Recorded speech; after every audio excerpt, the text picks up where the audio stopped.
Le Moyen-Âge représente une vaste période qui commence à la fin de l'Antiquité, vers 500 après Jésus-Christ, et qui se termine au début de la Renaissance, aux alentours de 1500 après Jésus-Christ. Ces 1000 ans sont riches en événements et les conflits armés y ont laissé leur empreinte. À la fin donc, de l'Empire romain, il y a toute une période trouble qui court jusqu'à environ l'an 1000, suite à la période qu'on appelle des invasions barbares. À partir de l'an 1000, les États, les nations sont un peu plus structurées et c'est là qu'on voit l'émergence des royaumes comme la France, l'Angleterre, dans notre zone géographique.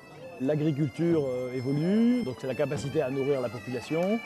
La population aussi augmente fortement et également les évolutions dans la partie militaire où l'armement et les façons de se battre évoluent tout le long de la période. L'équipement militaire diffère de l'époque, mais aussi de la condition sociale du guerrier.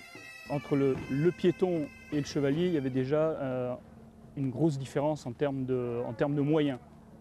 Donc le piéton, la plupart du temps, était équipé de façon même très légère, n'était pas nécessairement de côte de plaque, pouvait très bien avoir tout juste un gambison, une brigandine et puis essentiellement des armes d'astre. Le chevalier, par contre, effectivement, toute la protection est sur le corps et à partir de là, effectivement, on utilise de l'épée longue, de la hache essentiellement. L'équipement des guerriers a évolué tout au long des siècles, au fur et à mesure que les techniques de combat progressaient. Les protections sont réalisées en cuir puis en métal, soit avec des anneaux entrelacés, la cotte de maille, soit avec des petites plaques cousues entre elles. À partir du XIIIe siècle, des codes d'armes aux couleurs du chevalier permettent de l'identifier dans la mêlée. Et le harnois, ce qu'on appelle le harnois de combat du chevalier, la période 15e, le chevalier est entièrement en cotte de plaque, c'est-à-dire que c'est une armure complète. Toute la protection est donc sur son corps et utilise des armes uniquement offensives.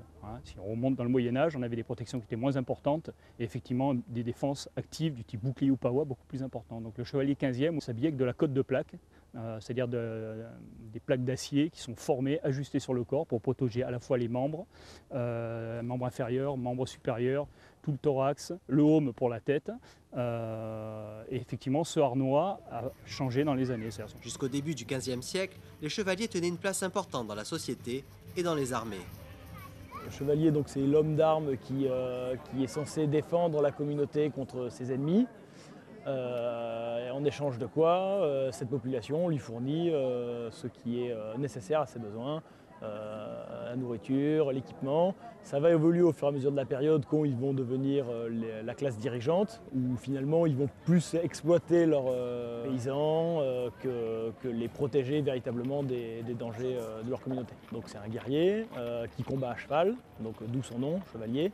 Il se départage d'un homme d'armes classique par le fait qu'il est noble et que lui il se bat monté, donc a un avantage non négligeable dans les combats, puisqu'il peut profiter de l'inertie de sa monture pour renverser ses adversaires. Tout au long du Moyen-Âge, les villes se fortifient pour se protéger des attaques ennemies. Alors sur toute la période du Moyen-Âge, les châteaux apparaissent, puisque à l'effondrement du pouvoir centralisé que représentait l'Empire romain,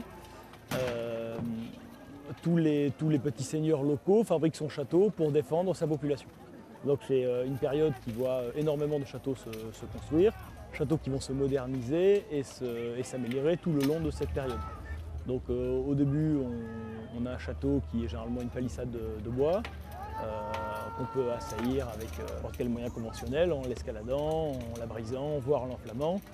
Plus le château évolue, avec l'apparition des donjons en pierre, puis des murailles en pierre, des douves, le château devient de plus en plus dur à prendre et généralement on assiège plus les personnes en les empêchant de sortir, en les privant de ravitaillement et en négociant avec eux une éventuelle reddition, plus que l'attaque frontale qui serait trop coûteux en hommes et pas systématiquement couronnée de succès.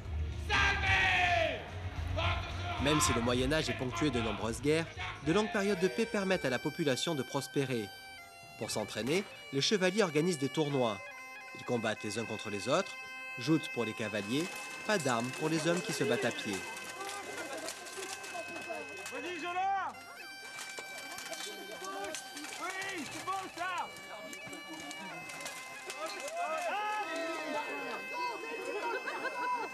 Victoire Charles, 5, 4!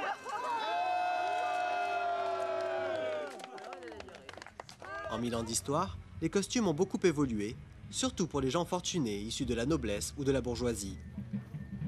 Le costume militaire, on en parlait tout à l'heure, est plutôt lié à un aspect purement fonctionnel.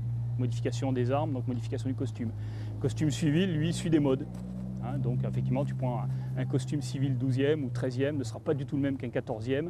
Et plus ça va, en fin de compte, plus on remonte dans ce qu'on appelle le bas Moyen-Âge, c'est-à-dire 1500, la mode évoluait très vite. En l'espace de quelques années, 5-10 ans, la mode évolue. En ce qui concerne les paysans, pratiquement même jusqu'au 19e siècle, on a toujours la base de la chemise longue. Donc ça, c'est une constante qui remonte des Celtes jusqu'au 19e. En ce qui concerne le pantalon ou les braies, il y a eu effectivement de multiples versions, mais qui restent toujours quelque chose de relativement stable quand même pour les personnes pauvres. Par contre, en ce qui concerne les riches, bien évidemment, des modes des fois complètement extravagantes où on se demande comment ils arrivaient à rentrer dedans. Et donc une évolution surtout au niveau du costume des oisifs, on va dire. Et en contrepoint, les costumes ecclésiastiques qui étaient soit dans les ordres relativement stricts, avec la fameuse robe de bure qui apparaît à ce moment-là, ou alors complètement exubérante avec des broderies fantastiques au fil de soie sur les jours de grand-messe. Pendant toute la période, l'alimentation a une grande importance car les famines sont fréquentes. Une mauvaise saison, une guerre, et c'en est fini de la récolte. Les gens riches, évidemment, avaient un régime beaucoup plus riche en viande. Par contre, concernant les pauvres, ils avaient malgré tout une alimentation extrêmement variée. Tout au long de l'année, rythmée par les fêtes et traditions religieuses, de nombreux jours sont dits maigres.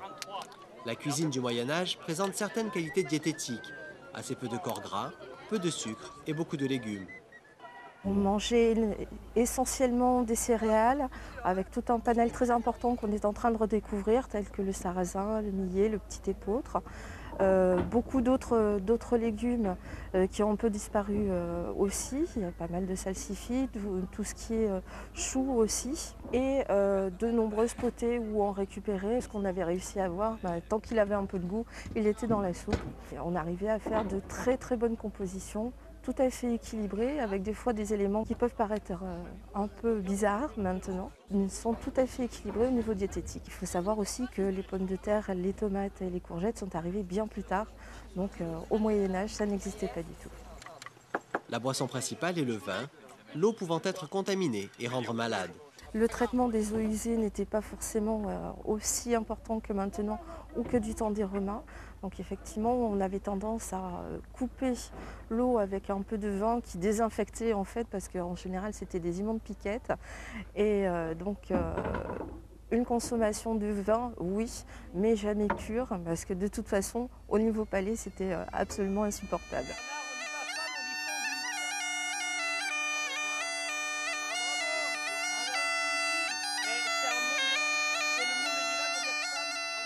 Pour accompagner les banquets et les fêtes, les troubadours jouent et chantent des airs musicaux.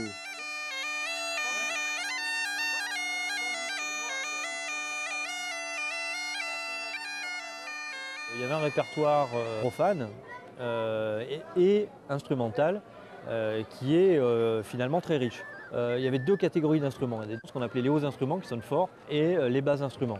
Donc le répertoire des bas instruments était plutôt fait pour accompagner des scènes d'intérieur. Donc il y avait dedans la vielle, qui était vraiment l'instrument des troubadours, donc au XIIIe siècle.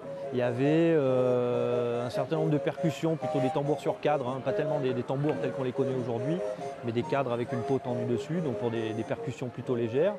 Et puis dans les instruments avant, donc il y avait des flûtes évidemment.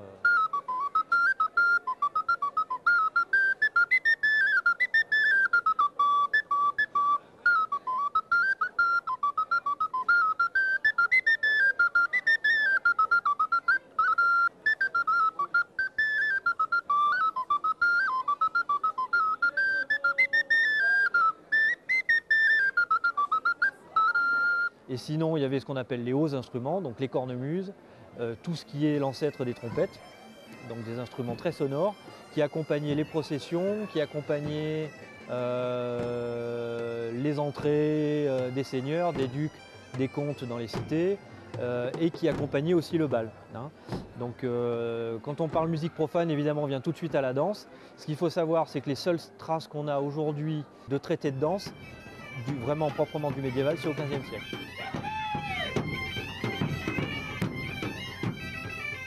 Dans un autre genre, la musique religieuse est omniprésente. Le Moyen-Âge se termine à la fin du XVe, début XVIe siècle pour faire place à la Renaissance, théâtre de l'éveil au monde des arts, des découvertes et des inventions, bien que les conflits entre nations aient perduré. Les 1000 ans d'histoire qui forment le Moyen-Âge ont largement façonné l'Europe telle que nous la connaissons aujourd'hui, à quelques détails près.